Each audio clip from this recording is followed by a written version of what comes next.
Chez l'homme naturel, le développement, l'emploi de la force psychique implique le développement et l'emploi de toutes les facultés de l'âme dans sa condition de déchéance. Donc, sans Dieu, même si la chose n'est pas apparente.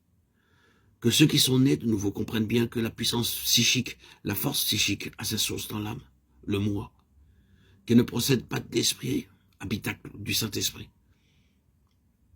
Or, Dieu ne se sert pas des facultés naturelles pour l'accomplissement de ses desseins, et ce n'est que lorsqu'elles sont régénérées qu'il peut les employer et manifester sa vie par elles en sont rachetés.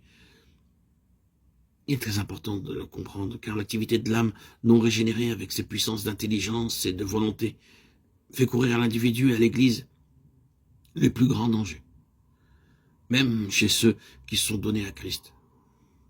Elle a si longtemps régné qu'ils s'attendent presque inconsciemment à son concours et à ses directions. Le moi est si subtil, si puissant, qu'il s'affirme encore chez celui qui sert le Seigneur. Il refuse de se laisser conduire uniquement par l'esprit et les inutiles efforts qu'il fait pour être bon, religieux, pour obéir à la loi divine, s'oppose en définitive à l'action de Dieu et éteigne l'esprit. De sorte que ce qui avait commencé par l'esprit dégénérait rapidement et laissait place à une confiance uniquement charnelle.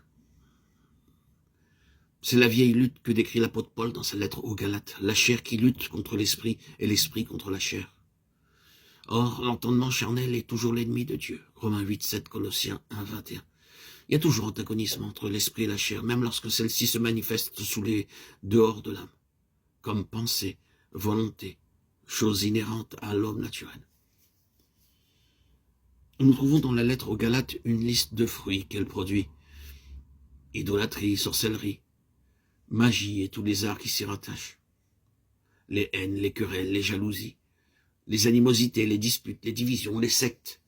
Galates 5, 19. Toutes choses qui manifestent que l'âme est toujours dominée par la chair. Mais nous voulons étudier ici la lutte au point de vue mondial et non plus dans l'expérience individuelle. Est-il exact de dire qu'en dernière analyse, la guerre des siècles n'est autre chose qu'une bataille entre les puissances de l'âme et celles de l'esprit? Pour nous en rendre compte, nous retournerons au berceau de l'humanité. Essayons de comprendre ce qu'entraîna la chute du premier homme et quel fut le but de Satan. C'est toujours ce même but qu'il se propose d'atteindre, celui que nous voyons se profiler sur un horizon tout proche. Avons-nous bien compris la portée, la profondeur et tout le tragique de la chute?